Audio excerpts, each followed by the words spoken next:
dengan tagline Kota Jambi Bahagia. Pertanyaan saya sederhana, Bang. Kenapa harus Kota Jambi Bahagia?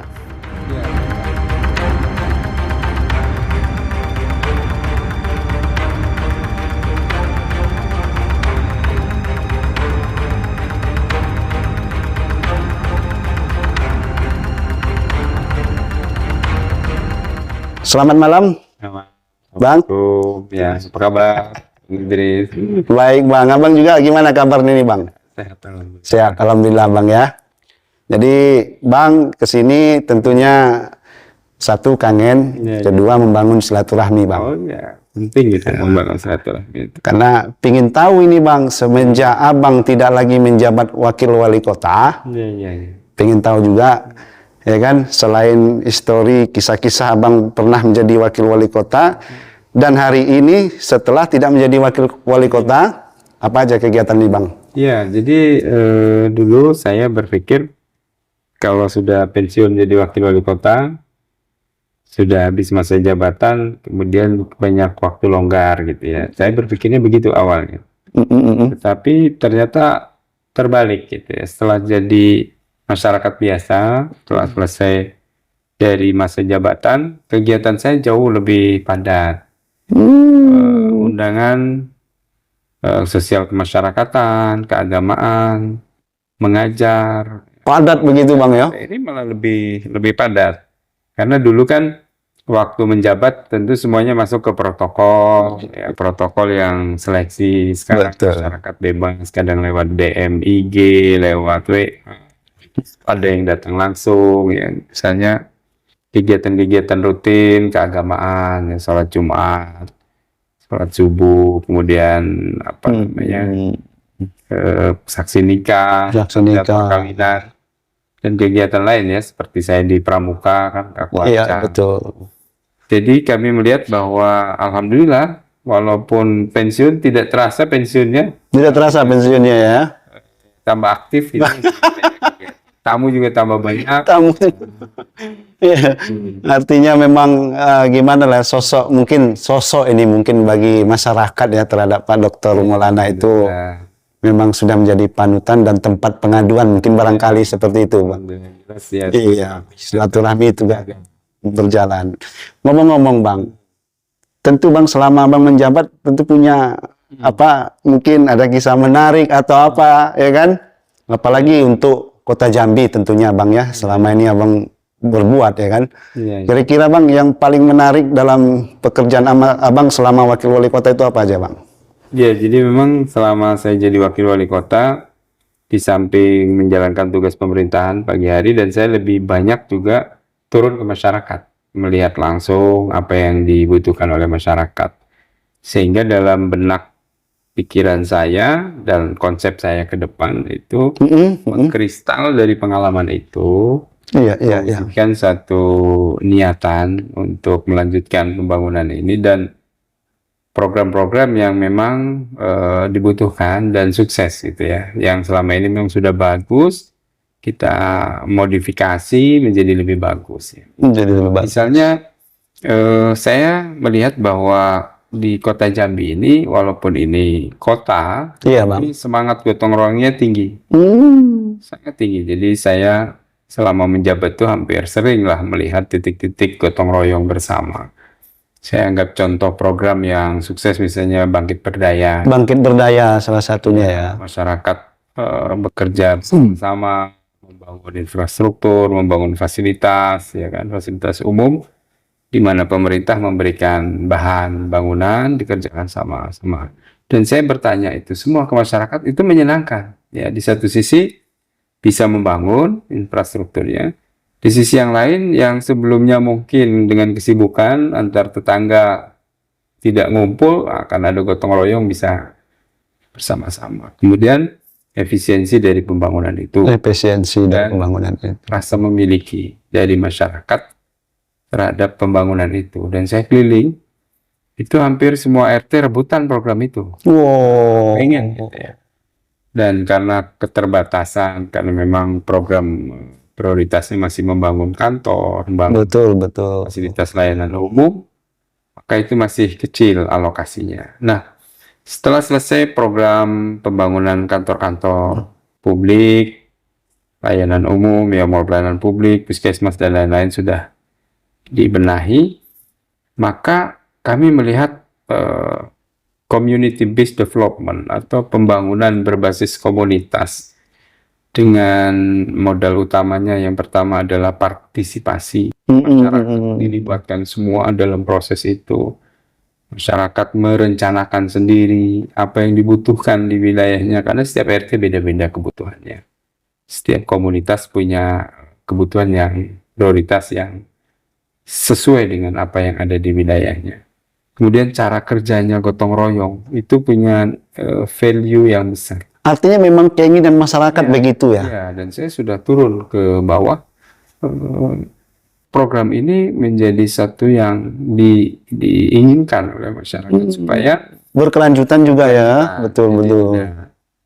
Partisipatori masyarakatnya, kemudian berbasis komunitas sesuai dengan kebutuhan, dan dikerjakan secara gotong royong. Masyarakat melakukan perencanaan sendiri, tentu dengan pengawasan. Nah, karena kami melihat bagusnya program ini ya, adalah keuntungannya itu sampai 30%.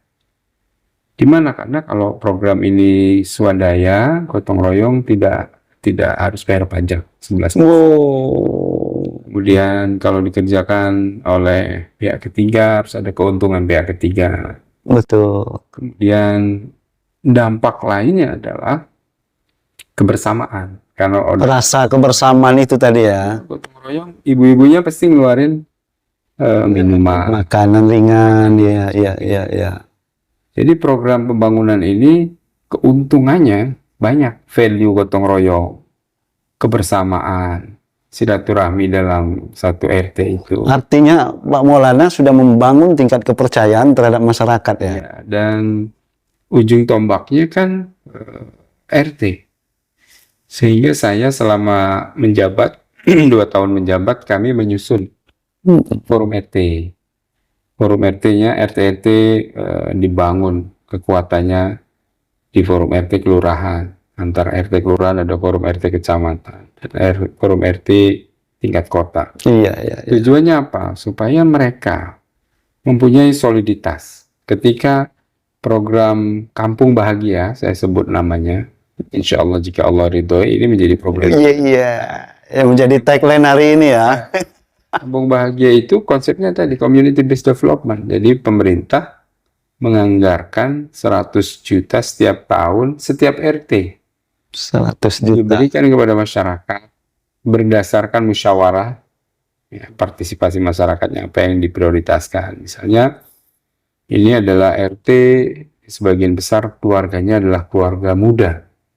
Angka balitanya tinggi, maka itu posyandu digunakan. Oh, di sini komunitas lansia yang banyak ya, lansia. Oh, di sini drainasenya yang bermasalah. Sini jalan lingkungannya yang bermasalah.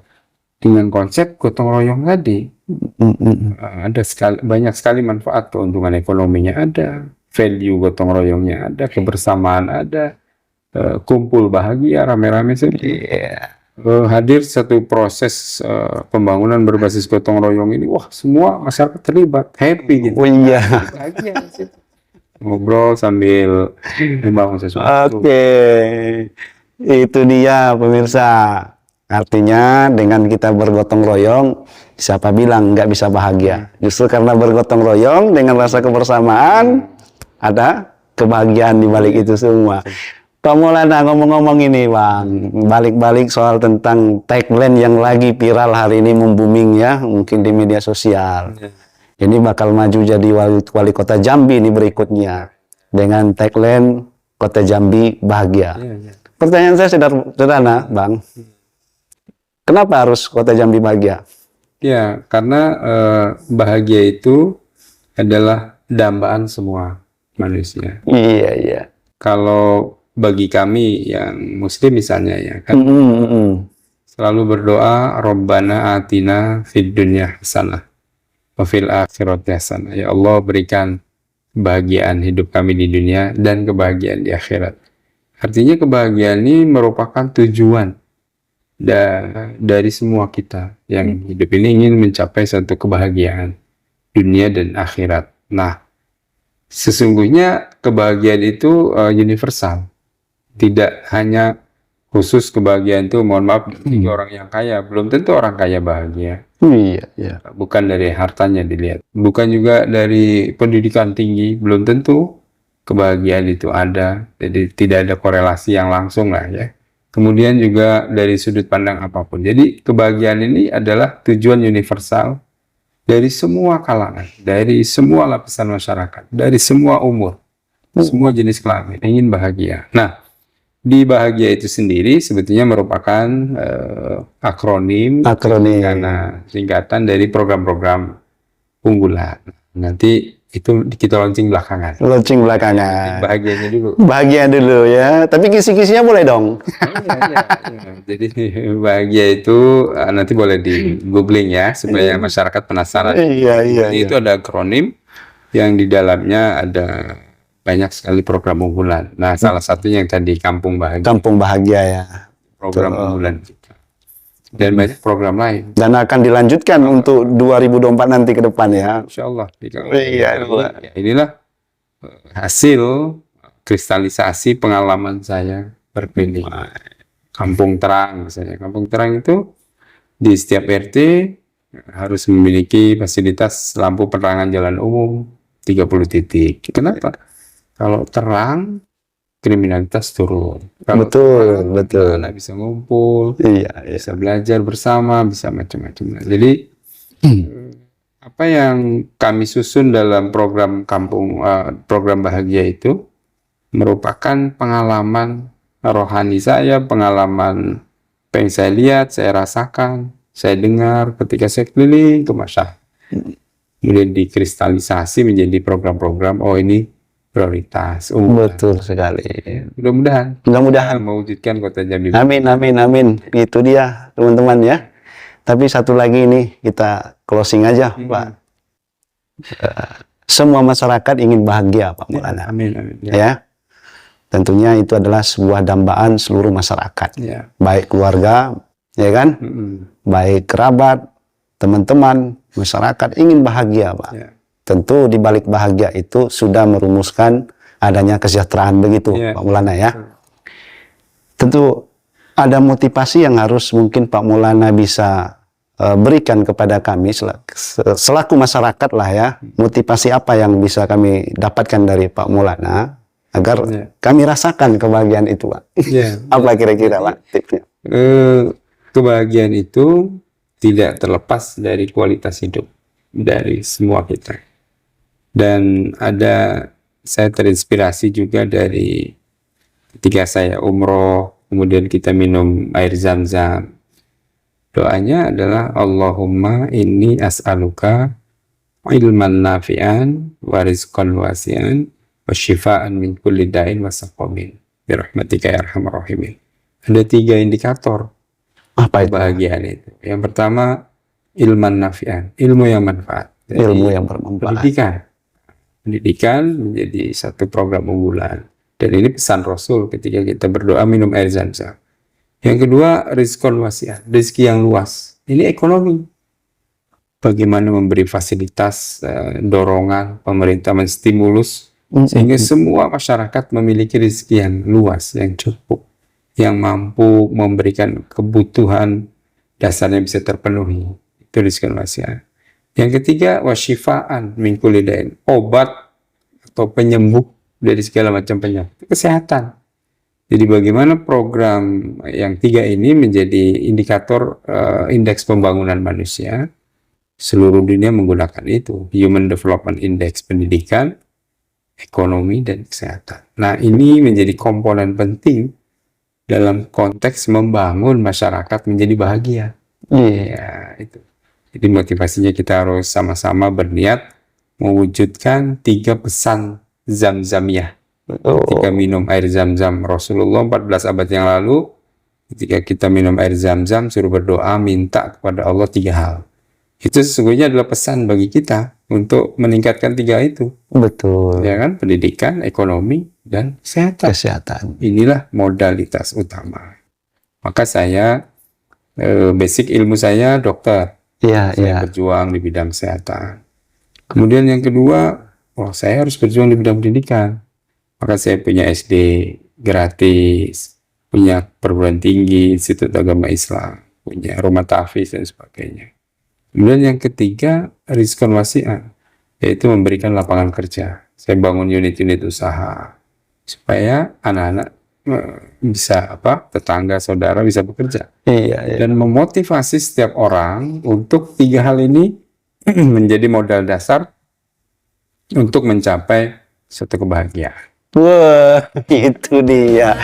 Baik, Pak Maulana, waktunya terima kasih. Mungkin sebagai penutup, Pak Maulana closing statement, pesan-pesan untuk masyarakat dan sekaligus kita ucapan doa kita menyambut Ramadan, Pak. Oh iya. Silakan Pak Maulana. Baik, terima kasih para pemirsa yang menyaksikan podcast ini bersama Bung Idris yang juga sangat populer ya, sering muncul di kalangan penggiat media sosial ya.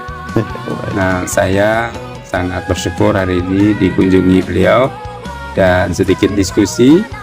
Dan sebentar lagi kita akan masuki bulan suci Ramadan. Saya ucapkan marhaban ya Ramadan. Mudah-mudahan kita semua diberikan keberkahan. Allahumma barik lana fi syahri Sya'ban wa ballighna Ramadan. Ya Allah, berkahi kami di bulan Sya'ban ini dan dipertemukan dengan bulan Ramadan. Mudah-mudahan kita sehat, kita siapkan kebahagiaan kita untuk menyambut kedatangan Ramadan. Amin ya rabbal alamin. Baik Pak Maulana, pamit undur diri. Ya. Assalamualaikum warahmatullahi wabarakatuh. Waalaikumsalam warahmatullahi wabarakatuh.